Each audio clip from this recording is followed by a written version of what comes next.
Halo, selamat malam pemirsa Dama TV yang di rumah. Berjumpa kembali bersama dengan saya Anti Arjanti dalam program acara Ngobras Ngobrol Santai. Dan pemirsa, kali ini tim Dama TV mengunjungi sebuah gereja yang merupakan gereja cagar budaya di wilayah Kota Batu, yaitu Gereja GPBI Margomulyo atau yang biasa disebut dengan Gereja Jago ya. Ada di kawasan Jalan Trunojoyo nomor 22 Kelurahan Songgokerto, Kota Batu. Dan pemirsa, karena keaslian dengan tahun berdirinya gereja ini di kawasan Kota Batu pada tahun 1948, maka Gereja Jago Kota Batu menjadi benda cagar budaya. Kira-kira ada apa saja cerita tentang gereja ini? Kita akan berbincang bersama dengan SC Mowoka SSI MA atau Bapak Samuel ya, yang merupakan pendeta ketua Majelis Jemaat. Selamat malam. Selamat malam, Mbak Anti. Kabar sehat hari ini ya? Sehat selalu. Oke. Terima kasih. Saya panggil Bapak Samuel atau gimana enaknya Pak ya ini ya? Ya, Bapak Samuel aja. Bapak Samuel ya. Biar lebih keren. Karena dipanggil Sam, tapi kan kalau di Jawa Timur ini Sam bisa Mas gitu. Jadi lebih baik Samuel aja. Oke, Pak Samuel gitu ya. Oke, Pak Samuel, kita malam hari ini ngobras mengunjungi ini nih ya, Gereja GPBI Margomulyo. Seneng nggak? Wah, senang sekali ya. Senang sekali ya. Oke. Bisa diperkenalkan Oke. ke orang lain. Baik, ini disebut juga sebagai Gereja Jago ini ya? Iya. Katanya ya Pak ya? Iya. Oke, nah tapi apakah benar sih Pak ini bahwa Gereja Jago ini masih mempertahankan keaslian bangunan sehingga layak disebut sebagai cagar budaya, itu betul nggak sih Pak Samuel? Iya, betul. Betul. Kenapa Pak? Salah satu buktinya adalah bangunan yang ada kita lihat di depan kita, jendelanya masih dari dulu tetap tidak berubah. Ada fotonya tahun 1930 dan juga tentunya ikon jagonya yang ada di menara, di atas menara. Di menara itu ya, oke. Itu juga tetap dari dulu sampai sekarang gitu. Kalau yang untuk jendela itu jendela yang di dalam ruangan atau di jendela yang di dalam ruangan ini, termasuk ventilasi yang di sana menghadap keluar ya. Itu masih mempertahankan keasliannya, berarti ya, sama sekali belum dirombak ya? Belum dirombak, iya. Ini sejak tahun berapa ini Pak untuk gereja ini? Jadi Jago. Kalau untuk perombakan, jadi menurut sejarah ya, kalau untuk perombakan gereja ini dan diserahkan kepada GPIB sebagai gereja, itu pada tahun 1934. Oke. Tetapi jauh sebelum itu bangunan ini sudah ada. Tahun 1930 bangunan ini sudah ada. Tetapi tidak melulu berfungsi sebagai gereja. Jadi pada saat itu, karena wilayah Batu ini adalah wilayah wisata dari Belanda yang ada di Malang, dari Surabaya. Jadi di sini ini jadi tempat gudang penyimpanan arang dan juga gudang penyimpanan piringan hitam, termasuk di dalamnya juga jadikan istal, kandang kuda. Karena pada saat itu orang sudah jarang beribadah di sini, jadi digunakanlah itu sebagai gudang oleh Belanda pada sebelum 1934. Sebelum 1934 waktu ya. Itu ya. Itu berarti kala itu tuh waktu zaman sebelum merdeka berarti ya? Iya. Jauh berarti ya? Iya. Ya, betul. Oke. Berarti di tahun-tahun itu ini masih belum dinamakan gereja waktu itu ya? Belum, makanya belum ada sebutan gereja apa, yang mereka tahu hanya lambang jago di atasnya. Jadi disebutlah Gereja Jago gitu. Baik, ternyata seperti itu ya untuk ceritanya ya, Iya, katanya ya. Baik. Nah, kemudian ini Pak Samuel, untuk kenapanya nih ya? Kira-kira kenapa nih harus dipertahankan nih? Sementara ini kan juga kita melihat banyak sekali permunculan bangunan ibadah yang modern nih sekarang. Kenapa harus dipertahankan? Ya, pertama-tama karena memang bangunan yang dibuat oleh Belanda konstruksinya sangat kuat ya. Konstruksinya sangat kuat dan berlapis. Di samping itu juga keaslian itu menurut kami sesuatu yang harus dijaga, karena mengingat ini adalah warisan perjuangan pendirian gedung ini, pastinya juga membutuhkan banyak pengorbanan gitu. Dan meskipun juga ada donatur pada saat itu ya yang merehab gereja ini. Ada ya waktu itu ya, Ya, Pak Samuel? jadi kalau dalam prasasti yang di depan itu diperlihatkan bahwa gereja ini diserahkan kepada GPIB. Dalam saat itu masih gereja Belanda ya, belum nama GPIB. GPIB masih belum GPIB. Masih gereja Belanda.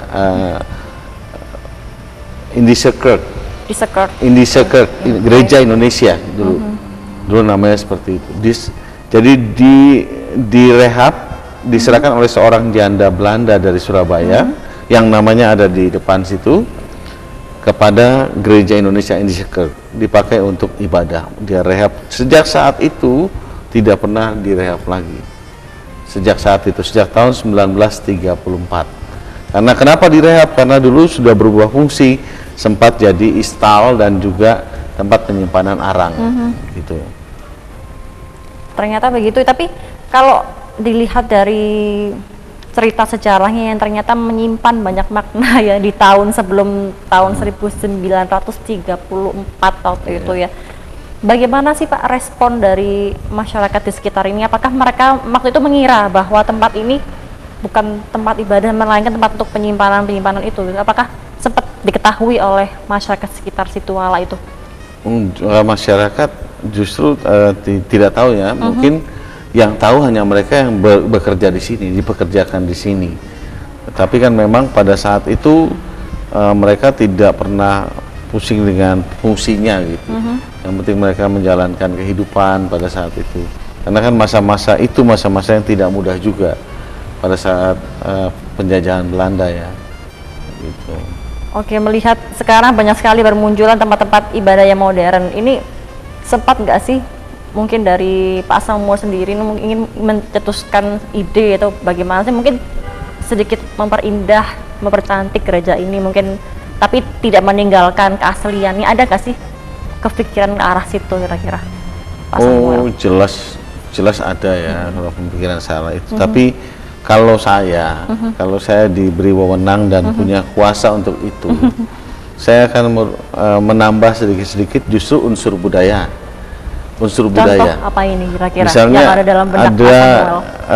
Gambar yang untuk pembuka wayang itu. Ya, apa namanya itu? Pembuka wayang. Apa namanya Ki Samsul? Gunungan. Gambar gunungan gitu ya. Terus itu kan nuansa Jawa ya, tapi kan kita bisa ada salib di tengahnya, bisa kayak lambang GKJW gitu. Kenapa? Karena gereja itu sepertinya jauh dari masyarakat. Masyarakat tidak terlalu akrab dengan gereja karena pertama-tama kekristenan masuk karena Belanda ya, atas penginjilan dari Belanda, dan juga budaya yang dibawa budaya Eropa. Dulu orang-orang kan ke gereja rapi, gereja rapi, rambut tidak boleh panjang dan lain sebagainya, harus rapi, pakai sepatu dan lain. Dulu kan orang susah, gimana mau ke gereja kalau mereka sendiri seperti dirubah menjadi orang lain gitu.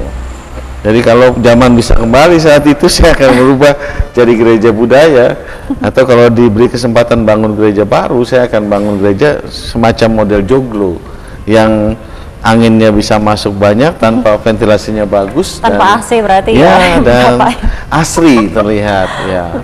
Indonesia, supaya jadi kesannya gereja itu benar-benar berada di Indonesia gitu. Dan tentunya tidak membeda-bedakan masyarakat si A, B, C, tidak ya. Ya, betul. Oke, nah ini untuk pertanyaan selanjutnya ini Pak Samuel lah. Kira-kira untuk pendeta pertama di sini itu namanya siapa dan? Jadi proses gereja ini diserahkan ke GPIB itu ada prosesnya ya. Dulu ada 3 orang yang bernama Octavianus, Bapak Octavianus dari I3 bersama dengan Bapak Christidens. Ya. Dan juga Ruben Takoy, ada 3. Ruben Takoy, ada 3 orang ini menghadap ke Malang untuk supaya ini dijadikan gedung gereja untuk GPIB pada saat itu. Tahun berapa itu ketika 3 orang itu datang? Nah, itu prosesnya tahun 1960-an. Nah, kemudian gereja ini akhirnya dalam proses menjadi gereja mandiri, dilembagakan atas peran juga dari Malang, dari GPIB Immanuel Malang. Kalau Mbak sempat ke alun-alun, di depan alun-alun Iya, ada depan alun-alun. Immanuel. Nah, itu dulu pusatnya dari sini. Ini semacam cabang. Cabangnya gitu ya. yang Ya, di gitu. Immanuel yang di Malang. Pantan kalau orang GKJ bilang pepantan gitu. Oke. Ya, gitu. Tahun 74 baru gereja ini ditahbiskan. Artinya ditahbiskan, resmi digunakan untuk GPIB dan menjadi namanya GPIB Margo Mulyo Batu. Disitulah gereja ini dinamakan GPIB Margo Mulyo Batu, tepatnya pada tanggal 22 September 1974 oleh Bapak Ketua Majelis Sinode saat itu, namanya Bapak Simau. Dia yang meresmikan dan menahbiskan gedung gereja ini dengan nama GPIB Margo Mulyo. Margo Mulyo. Ya. Oke. Berarti ternyata ini banyak sekali ya step demi step untuk Iya, betul. menjadikan ini sebagai Sejarahnya GPIB Margo panjang. Mulyo. Sejarahnya panjang ya. Iya, Dan panjang. ternyata memakan waktu puluhan tahun ya ternyata ya. Betul. Oke, kemudian ditetapkanlah tanggal 22 September itu bahwa ini ditetapkan sebagai gereja GPIB Margo Mulyo. Iya. Nah, ketika itu apakah langsung banyak jemaat di sini? Oh ya, karena kenapa ini diinisiasi untuk menjadi sebuah gereja GPIB? Karena waktu saat itu, jadi dalam sejarah tahun 1934 gedung ini disewa oleh WEC. WEC itu WEC itu apa? World Evangelism Christian, jadi Oke. penginjilan dunia ya, yang cikal bakal pendirian I3 atau YPPI di belakang ini. Mereka menyewa selama 30 tahun untuk digunakan sebagai kampus tempat mencetak mahasiswa Injili. Nah, mahasiswa ini melayani di wilayah Songgokerto dan sekitarnya. Banyaklah orang-orang Kristen saat itu yang menjadi Kristen di Songgokerto dan sekitarnya. Mereka butuh wadah untuk gereja, nah, makanya diinisiasi untuk menjadi sebuah gereja pada saat itu di sini.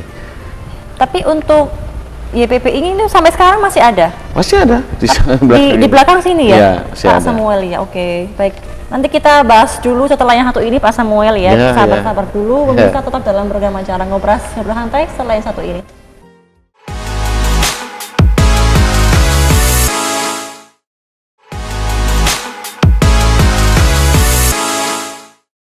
Terima kasih pemirsa, Anda masih bersama kami dalam program kecintaan Anda di Ngobras Ngobrol Santai di segmen yang kedua. Dan kita masih bersama dengan Bapak Samuel, ini selaku pendeta ketua majelis jemaat ya. Kita masih berada di gereja GPIB Margo Mulyo atau Gereja Jago Kota Batu ya. Oke, Pak Samuel, tadi kan ternyata di belakang ini ada YPII ya? Iya, betul. Di mana dahulu tempatnya di sini di gereja Iya. GPIB ini. Ya, menyewa dulu. 30 tahun. 30 tahun sampai berdiri yayasan di belakang, sekolah di belakang besar gitu. Tapi masih ada keterkaitannya dengan GPPI ini kan hingga sekarang. Mungkin ada kerjasama atau bagaimana? Kalau mungkin? kerjasama secara langsung tidak ada ya. Tetapi banyak umat yang ada di GPIB ini yang bekerja di YPI masih banyak ya. Oke. Jadi dosen, jadi karyawan masih ada. Baik, untuk Bapak Samuel sendiri ini jenengan ini untuk pendeta ini sudah pendeta yang keberapa ini kalau Bapak di Gereja Jago ini? Yang sekarang saya ke-10. 10. 10 ya. Berarti sebelum-sebelumnya ada berapa ini? Ya ada 9. 9 ya? Iya. Berarti Bapak yang ke-10? Ya. Oke. Kalau di GPIB ini kan ada yang namanya sistem mutasi. Setiap 5 tahun minimal itu mutasi. Bisa lebih dari 5 tahun, bisa kurang dari 5 tahun. Tapi patokan untuk mutasi dalam aturan gereja 5 tahun. Kalau Pak Samuel ini sudah berjalan berapa tahun di? Saya sudah 19 di GPIB Jago sebagai sini. pendeta 19 tahun. Kalau di Jago ini baru 2 tahun setengah. Oke. Nanti kurang 3 tahun lagi begitu. Ya bisa lebih cepat, bisa lebih cepat, lama. bisa lebih lama ya. Tergantung, itu semua tergantung. Tapi kemungkinan bisa sampai 2 periode ya gitu ya? Bisa, tapi jarang ya, jarang. Biasanya orang sudah jenuh kalau sampai 2 periode, lebih baik diganti gitu. Oke. Baik Pak Samuel, ini untuk Pak Samuel kan sudah 2 tahun di sini sebagai pendeta ya. Ya. Kira-kira hal menarik apa sih yang Pak Samuel alami ketika menjabat sebagai pendeta ketua majelis jemaat di sini? Sedikit cerita dong ke pemirsa Dharma TV. Oh ya. Hal yang menarik tentu saya kagum ya, pertama-tama begitu datang. Iya. Memang dalam ibadah gereja dibuat, didesain sedemikian mungkin sehingga ketika orang datang beribadah dia bisa fokus gitu ya untuk ibadah. Itu namanya kalau dalam bahasa Latin tremendum. Ada kekaguman dalam kita masuk gedung ibadah, membuat kita kusuk dalam beribadah gitu ya. Nah, saya kagum ketika masuk sini, luar biasa, bangunannya besar dan ini bangunannya kuat dan kokoh gitu ya. Nah, yang menarik di sini ketika saya datang, jemaat di Batu ini ciri khasnya adalah jemaat yang sebagian besar hasil dari penginjilan dulu I3 YPII ini. Karena itu ada ciri khas penginjilan ya. Ciri khas penginjilannya sangat kuat gitu. Berbeda dengan GPIB yang lain. Dan di sini saya bukan hanya pendeta tunggal, ada warga jemaat yang pendeta, itu jarang terjadi. Warga jemaat yang pendeta di sini ada sekitar 12 orang. Warga jemaat tapi dia pendeta karena dia dosen di sekolah-sekolah tinggi teologi. Dia tidak duduk dalam struktur kependetaan di GPIB, tapi dia jadi jemaat di sini gitu. Itu jarang sekali di gereja-gereja lain ya. Baru di Margomulyo ini berarti ya jarang. Ada yang 8 ada, tapi di Margomulyo ini cukup banyak, 12. 12 ya. Ya. Cukup banyak. Baik, untuk 12 orang itu apakah semuanya warga Batu semua? Oh enggak. Ataukah mereka yang belajar dari luar daerah. Nah, kalau pendeta-pendeta ini bukan warga Batu. Tentunya jadi warga Batu. Tapi asal mereka sebagian dari Timor, Manado gitu. Oke, tapi sudah mengenal betul kota Batu ini ya? Ya, kalau jemaat asal kota Margomulyo ini adalah orang Jawa, Batu. Ya, unik karena jarang GPIB, karena GPIB itu dikenal sebagai gereja Manado, gereja Ambon, gereja Timor karena isinya kebanyakan orang-orang dari suku itu. Tetapi di Batu ini mayoritas dulu sesungguhnya adalah orang-orang Jawa. Baik. Nah, untuk kegiatan sendiri atau event yang sering diadakan di Gereja Jago ini, Pak Samuel, apakah sampai tingkat internasional juga? Kalau tingkat internasional dulu ketika dipakai WEC ya, WEC itu, ya itu jelas berkaitan dengan YPII. Gitu. Event apa itu? Ya kayak dulu pembukaan sekolah Injil di sini, lalu KTN dulu kan masih rame ya, karena dulu masih terinisiasi dengan sini, dekat gitu, hubungannya masih dekat. Tapi ketika sudah berpisah tentu kalau internasional belum ada ya, tapi kalau tingkat nasional tapi di sekitar gereja-gereja aja, persekutuan gereja-gereja atau GPIB yang di berbagai tempat berkumpul di sini gitu, misalnya di Kota Batu gitu. Tapi sering ada kegiatan-kegiatan gitu ya. Terakhir kegiatan kemarin apa yang dalam waktu dekat ini yang sudah sempat berjalan?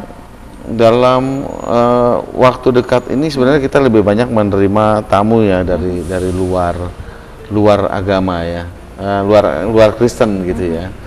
Banyak tamu kita terima, salah satunya program doktoral dari UIN Sunan Kalijaga ya, yang datang ke sini sekaligus mereka mau ke sekolah agama Buddha SAB. Jadi pada saat itu diketuai oleh Ibu Amana Nuris, seorang dokter antropolog Islam perempuan yang datang ke sini ya, berdialog sekaligus juga melihat gereja gitu. Bersama dengan mahasiswanya kalau mahasiswa doktoral, program doktoral ya. Oke. Berarti di sini sudah ada sekitar 9 pendeta ya waktu itu dari tahun ke tahun. Iya, sudah 9 pendeta. Dan Pak Samuel ini adalah pendeta ke-10 ya di gereja GPIB ini ya. Oke. Nah, tadi kan Pak Samuel mengatakan bahwa ternyata dari jemaat di sini yang menjadi hal menarik adalah salah satunya adalah ciri khas penginjilannya. Itu seperti apa? Pak Samuel?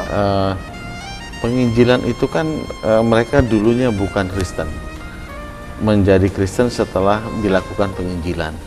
Menjadi Kristen ketika mereka sudah dewasa. Nah, beda dengan orang Kristen yang memang dari lahir dia Kristen gitu. Jadi nuansa Injili, semangat untuk beribadahnya luar biasa, semangat untuk melayani luar biasa, sangat tinggi, sangat tinggi. Jadi mereka terlibat dalam pelayanan itu semangatnya, antusiasmenya luar biasa. Itu yang membedakan ya. Jadi itu nampak berbeda dengan Ia yang sudah sejak lahir ya. Iya. Sudah. Nah, pemikirannya pasti berbeda ya, semacam fresh ya, segar gitu ya. Iya. Kayak jeruk dong, seperti. Iya, betul. Baru dipetik. Tinggal petik. Oke, baik Pak Samuel, saya mau bertanya lagi nih tentang pejabat tinggi negara yang kira-kira pernah singgah di Gereja Jago ini, kira-kira pernah nggak? Dan kalau siapa sih? Pejabat tinggi negara yang singgah selain jemaat GPIB belum pernah, kecuali dia jemaat GPIB di Jakarta, kebetulan sedang beribadah ke sini, nah datang gitu. Ya beberapa orang, diantaranya ya Petrus Golose dulu pernah datang juga, karena adiknya jemaat di sini, jadi otomatis ikut jemaat di sini gitu. Adiknya kandung di sini berarti ya? Iya. Kakaknya, bukan adiknya, sorry, kakaknya. Ya. Kemudian ada lagi mungkin? Setahu saya belum pernah ada lagi ya. Tapi sebenarnya banyak jemaat GPB yang pejabat tinggi ya, tapi mereka belum singgah ke Batu gitu. Belum sempat mungkin. Belum ada cuti libur ya. Bisa jadi. Ya kayak Andi Wijayanto, ketua apa itu sekolah tentara itu apa namanya ya. Nah, dia juga jemaat GPIB gitu. Batu ini. Bukan, di Jakarta. Ya. Oke. Baik. Nah, ini dikatakan sebagai bukan Candi Jago ya, dikatakan sebagai Gereja Jago ini karena memang bagian atasnya yang ada jagonya memang betul. Begitu ya. Dan memang ini sama sekali tidak merubah dan merombak sedikit pun bangunan di sini ya. Tapi mungkin kalau mempercantik mungkin dicat atau apa kan masih kan ya? Penambahan dilakukan karena jumlah jemaat yang bertambah. Ya otomatis gereja itu harus dirubah. Diperlebar begitu. Diperlebar. Di bagian mananya? Ini batas kursi ini itu. Nah, batasnya di situ. Ini semua baru perombakan. Oke. Tapi mimbar ini masih tetap dari dulu sampai sekarang belum berubah. Kayunya kuat ya. Entah kayu apa tapi masih kuat gitu. Nah, kalau ini balkon ini penambahan. Karena mengingat jumlah jemaat yang bertambah. Jadi tidak memungkinkan lagi kalau jadi satu gitu. Tapi bangunan aslinya kami tidak rombak. Jadi hanya ditambah gitu, ditambah. Diperlebar gitu ya mungkin. Diperlebar. Ada berapa jemaat untuk di gereja GPPI Margomulyo ini? Ada 164 kepala keluarga ya, kakak. Kalau jumlah jiwanya sekitar 300 sampai 400 kakak. Untuk kebanyakan dari warga mana untuk 164 kakak ini, Kak Samuel? Kebanyakan ya Jawa ya. Warga domisilinya Batu. atau Batu semua, ya? Batu semua, ya. Batu. Batu semua. Dari mulai Pujon, Pujon juga ada ya, Batu? Ya, sampai ke Karanglo. Karanglo ya. Nah, gitu apa Pak Samuel hafal dengan jemaat-jemaatnya? Ya harus ya. Hafal ya, dia. Pemahaman pendeta itu adalah sama dengan istilah pastor, yaitu gembala. Seorang gembala, kalau analoginya jemaat itu dianggap sebagai domba. Nah, gembala itu harus kenal dombanya gitu. Tak kenal maka tak sayang ya. Berarti harus mengenal dia mulai dari namanya, kemudian wilayah domisilinya begitu ya. Luar biasa nih berarti ya ini Pak Samuel ya. Oke, ditahan dulu Pak Samuel, ini mau ada yang lewat, tetap dalam program acara ngobrol santai setelah yang satu ini pemirsa Dharma TV.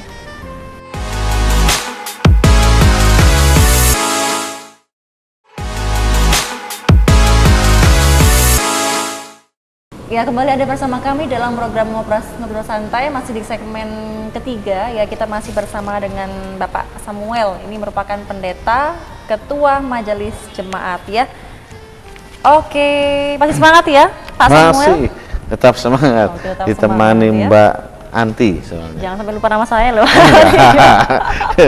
Anti lupa. Anti lupa ya. Oke, Pak Samuel tadi kan bilang bahwa untuk jumlah jiwanya di sini sekitar 300 hingga 400-an untuk jemaatnya. Iya, Itu iya. semuanya mulai dari nama, kemudian wilayah alamatnya dia tinggal itu hafal gitu ya. Iya, iya. Berapa lama Iya. kira-kira Pak Samuel bisa menghafalkan itu? Ya kurang lebih biasa saya punya strategi pelayanan. Itu 3 bulan pertama saya harus berkunjung ke rumah jemaat, mengenal Oke. mereka, membiasakan diri mengenal.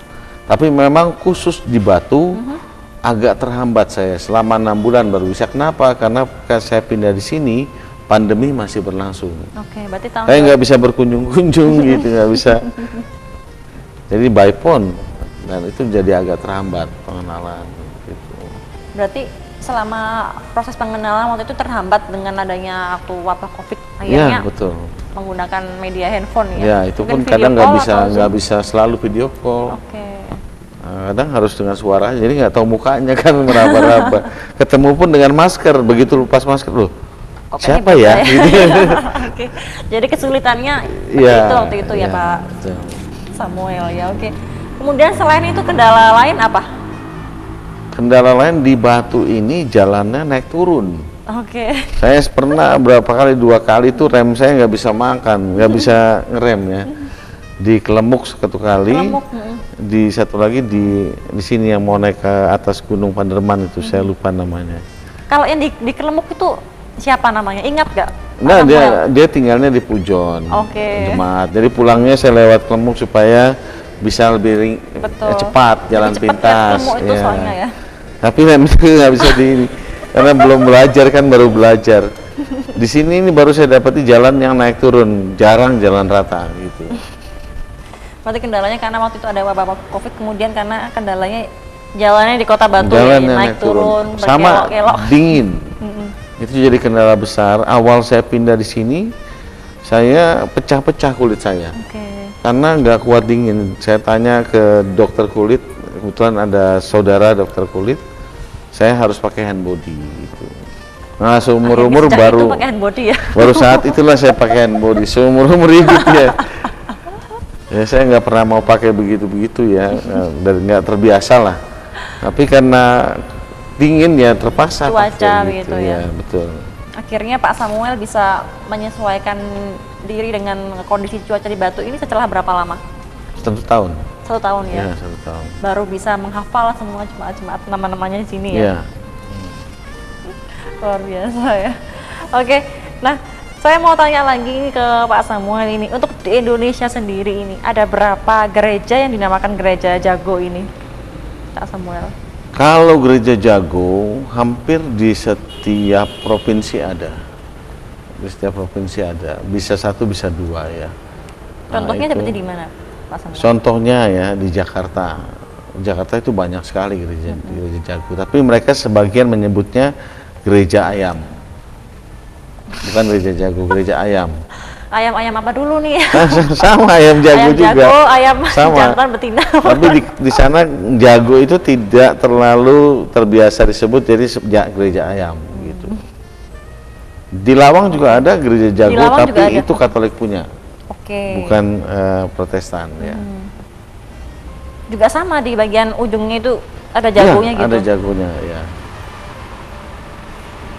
Ternyata banyak ya ini ya, di tiap-tiap provinsi ya yang ada banyak, gereja jagonya. tapi tidak selalu ada ya, tapi banyak. Itu terutama peninggalan Belanda. Kalau tempat Pak Samuel dulu sebelum di Batu ini, sebelumnya di wilayah provinsi mana yang Pak Samuel pernah menemui ada gereja jago selain di Jakarta ini? Gereja jago yang saya temui ya selain di sini, di Sulawesi Selatan. Sulawesi juga ada. Sulawesi Selatan 1 ya, itu gereja Immanuel. Immanuel. Makassar ya, ada 1. Kemudian apa sih bedanya dengan waktu itu yang ketika Pak Samuel lihat gereja jago yang di Sulawesi, yang Immanuel dengan di sini, ada perbedaannya nggak sih? Dari tekstur bangunannya, kemudian Rata-rata, jadi ini terkait sejarah sebenarnya Mbak Anti. Gereja GPIB itu sebagian besar adalah warisan Belanda. Ketika Belanda pergi, gereja-gereja yang dulu dibuat ibadah untuk Belanda diserahkan kepada GPIB pada saat itu. GPI yang bernama Gereja Protestan Indonesia dulu ya, sejarahnya gitu. Kemudian itu menjadi GPIB. Nah, sebagian besar gereja-gereja itu ada di pusat kota karena Belanda kan pusat kotanya dulu sebagian di alun-alun, di Malioboro, itu di Jalan Malioboro gerejanya di Jogja ya. Sebagian besar bangunan mereka hampir mirip, teksturnya mereka kokoh kuat ya, kokoh dan kuat, jadi jarang yang rusak ya. Paling hanya perbaikan sedikit saja dan hanya masalah cat dan lain sebagainya.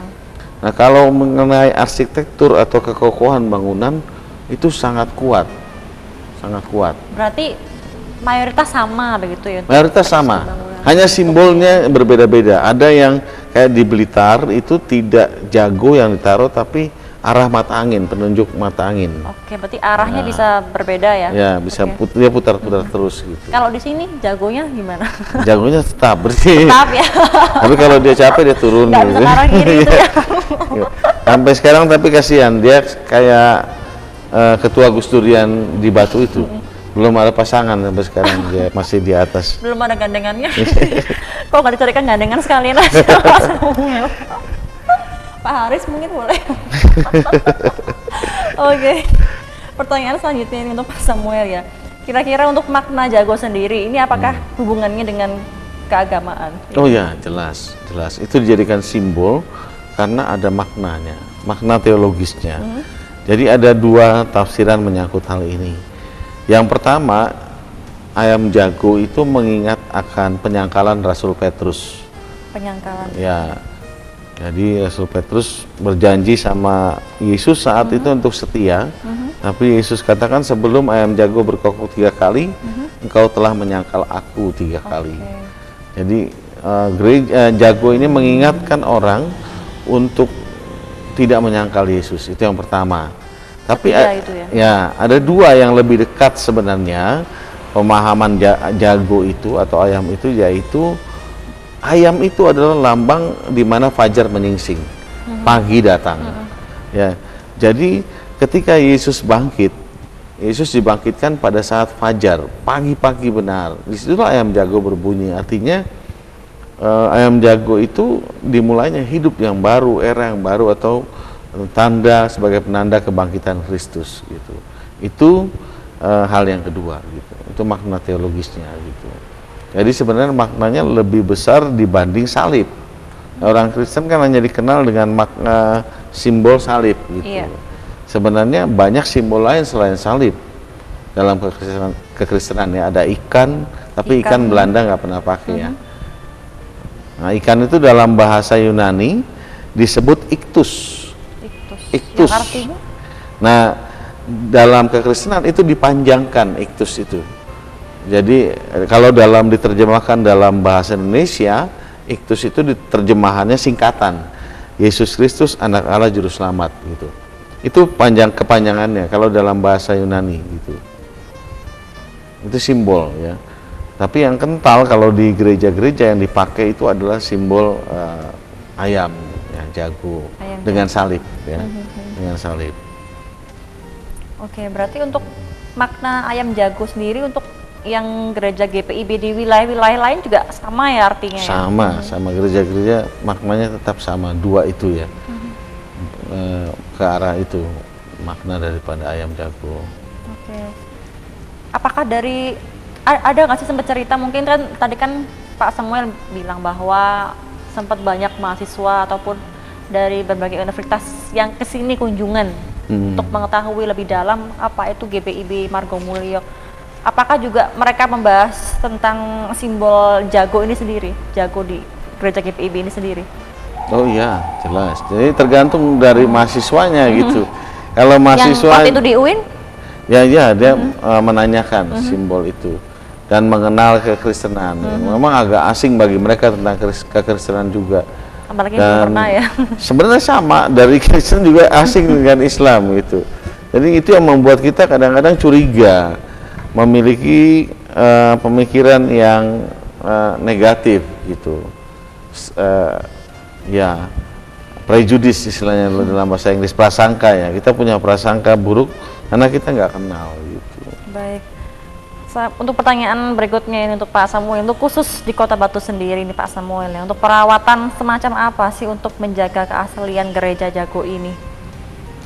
Kalau perawatan, kebetulan bangunannya ini kokoh ya, jadi kita tidak terlalu banyak, hanya pembersihan dan pengecetan gitu ya. Pembersihan yang di seluruh areanya, yang di dalam dan di dalam dan di luar, interior dan eksterior gitu. Ini zaman saya baru dicat lagi, dibersihkan lagi gitu.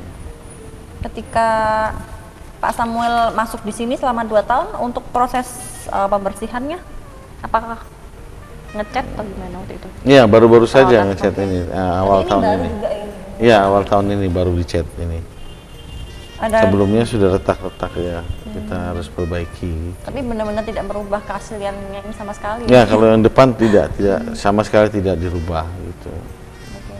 Pak Samuel, mengetahui GPIB Margomulyo ini ditetapkan sebagai cagar budaya, bangga nggak? Di satu sisi bangga, tapi di sisi lain agak sulit. Kenapa? Jadi ini proses yang panjang untuk menjadi cagar budaya, karena kita nggak boleh merubah, sementara kebutuhan umat besar. Jadi pada saat itu sebenarnya kita ada di dalam pilihan apakah mau jadi cagar budaya atau tidak. Untungnya apa bagi gereja saat itu, bergumulnya di situ. Untungnya apa? Ada untungnya nggak? Ya ternyata tidak ada dampak secara langsungnya, tidak ada ya. Ya hanya kita tidak boleh merombak ini. Tapi ini kita tidak merombak bukan karena semata anjuran pemerintah, karena ini termasuk cagar budaya, didirikan sebelum 50 tahun ya kurang lebih ya. Nah, tetapi karena bangunan ini kuat dan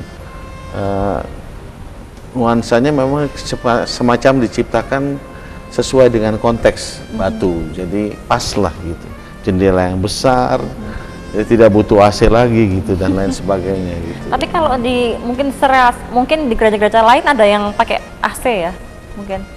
Kalau di yang GPIB pernah Pak Samuel ya. Ada ya, tapi ada. Kalau di sini nggak usah. Nggak usah, iya. AC alami berarti ya. Ini Pak Samuel ya, oke. Ini ceritanya menarik, tapi tetap mau ada yang lewat ini Pak Samuel ya. Ditahan dulu tetap dalam program acara Ngobrol Santai setelah yang satu ini pemirsa.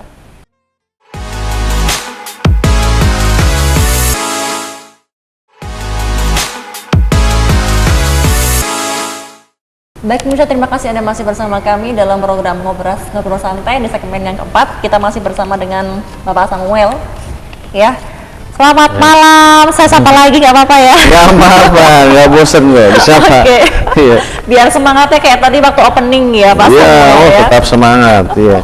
Oke, tadi kita sudah banyak mengetahui ya, terutama dari pemirsa yang di rumah, makna jago sendiri di gereja GPIB ini, kemudian banyak sekali ilmu pengetahuan yang kita ketahui juga tentang GPIB Margomulyo Batu ini. Dan sekarang saya mau bertanya lagi nih Pak Samuel ya. Nah kira-kira untuk bencana, ini kira-kira pernah nggak sih Pak ada bencana alam yang akhirnya merusak bagian dari bangunan gereja Jago ini? Kalau bencana alam pernah, tetapi kalau merusak itu tidak pernah ya. Bencana alam waktu ada angin puting beliung itu. Kapan itu Pak Itu Samuel? tahun 2000 berapa ya? Saya belum di sini. Waktu belum di sini 2018 ya? Kalau tidak salah. Angin puting beliung itu. Memang banyak rumah yang terdampak itu. Tapi di sini tidak ya. Hanya mungkin bagian atap sedikit yang kita perbaiki. Bagian atapnya sampai terjatuh begitu atau bagaimana? Enggak, ada seng yang kendor akhirnya pakunya ya. Tapi kalau seng juga kan dia punya keterbatasan ya. Jadi kita mungkin akan pikirkan untuk ganti kalau atapnya sengnya ya, supaya bisa yang lebih tahan, lebih kuat gitu.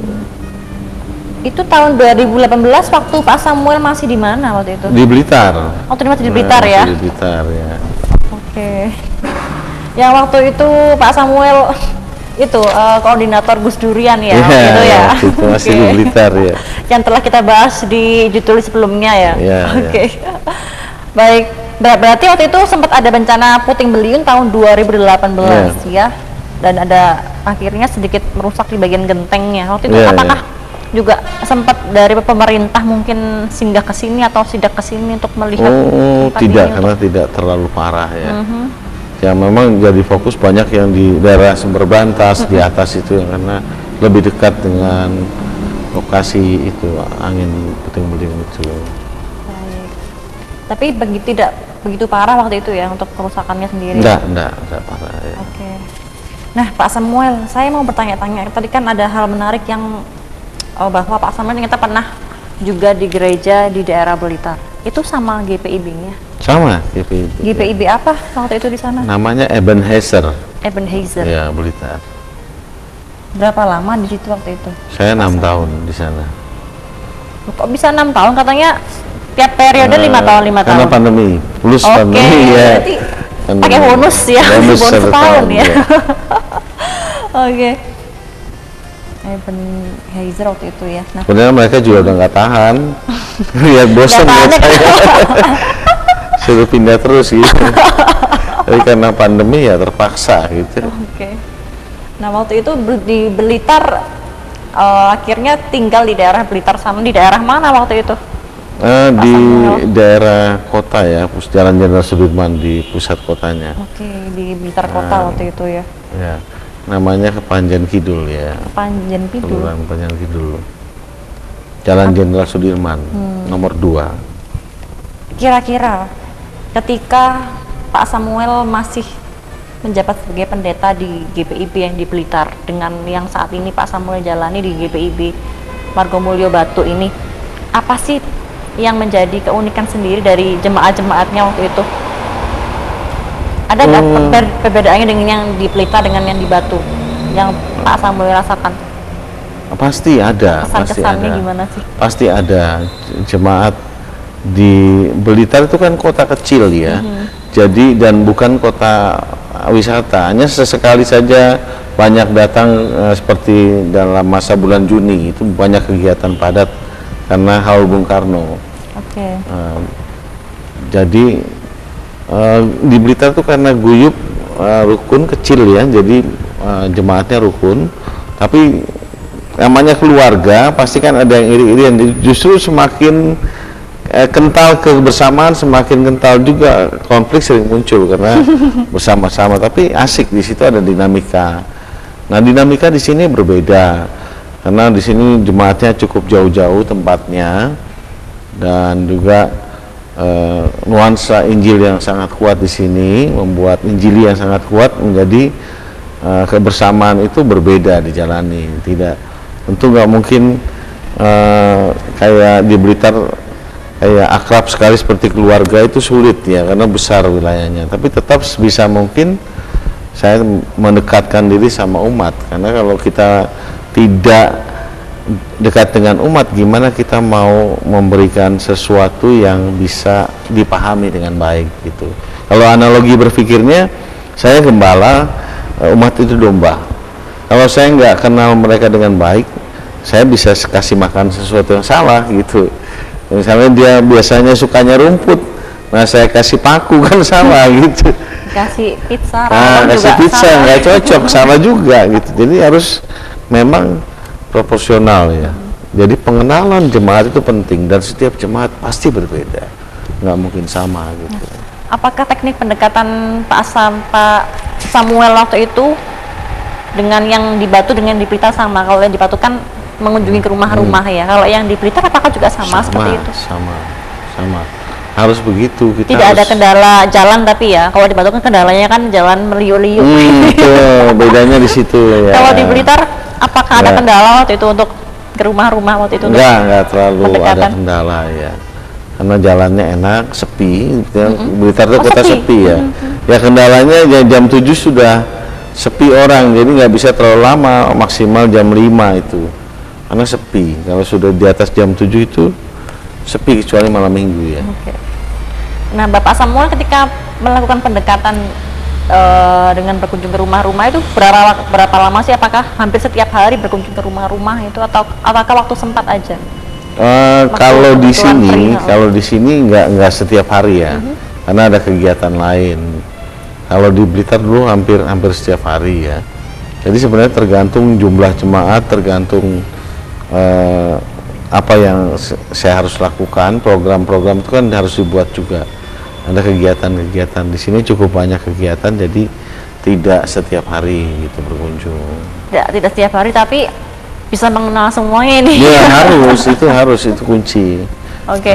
Ini hari Minggu besok kegiatannya apa? Hari Minggu besok tetap ibadah dua kali ibadah ya, pagi dan sore. Lalu ada ibadah minggu untuk anak-anak, ibadah minggu untuk remaja ada. Kebetulan minggu besok ada tamu dari Bekasi, sekitar 40 orang datang dari Bekasi. Bapak-bapak ya, kaum bapak datang. Hari Minggu besok ini ya? Ya, hari Minggu besok ya. Tapi itu untuk tamu itu tidak mengganggu dari aktivitas ibadah dari Oh enggak, ini, mereka kan? datang justru mau beribadah di sini dan mau menyanyi di sini gitu, memberikan sumbangan pujian gitu. Oke.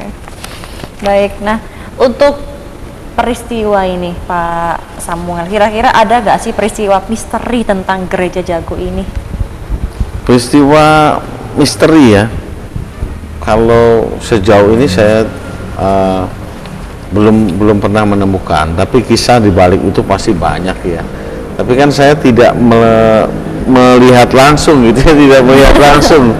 Kalau orang yang melihat langsung, orang yang bisa merasakan kayak Pak Samsu ini kan biasanya seniman itu peka hatinya, jadi Peka lagi bisa lihat. Kalau orang yang peka itu pasti tahu lah banyak misteri di sini. Tapi kalau saya nggak ada misteri, tapi semuanya baik-baik saja gitu. Semua baik-baik saja. Baik-baik saja. Gitu. Tidak terjadi apa-apa ya? Tidak terjadi. Semoga tidak terjadi apa-apa. Begitu ya. Berarti Ki Samsu baperan ya orangnya ya? Bisa juga. Memang seniman kadang gitu tergantung mood dan kadang-kadang nggak baper gitu. Tapi karyanya bagus biasanya gitu. Baik, berarti itu kisah misteri sendiri ini tidak ada ya di sini ya? Nggak ada. Kalau dari saya ya, tapi yang lain pasti ada. Nggak mungkin nggak ada. Nah, Karena gedung sebesar ini dan warisan dari Belanda pula, jadi sudah pasti ada.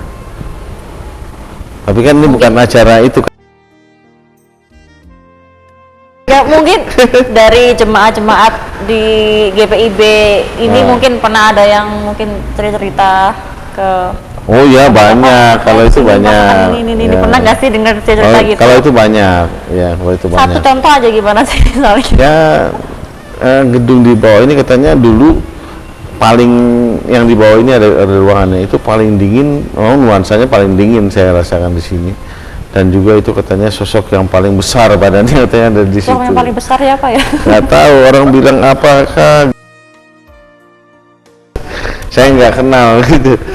Dan nggak mau kenalan juga, nggak mau tahu gitu. Oke, Ya.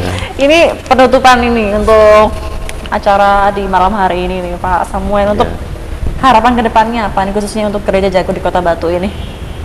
Gereja Jago harapannya biar bisa tetap lestari ya, jemaatnya guyup dan rukun, dan tentunya juga bisa lebih berdaya guna bagi jemaat, bagi masyarakat gitu ya. Kadang-kadang gereja lupa perannya ada di masyarakat juga untuk bisa hadir di tengah masyarakat. Gereja tidak hadir untuk dirinya sendiri, gereja juga hadir untuk masyarakat gitu.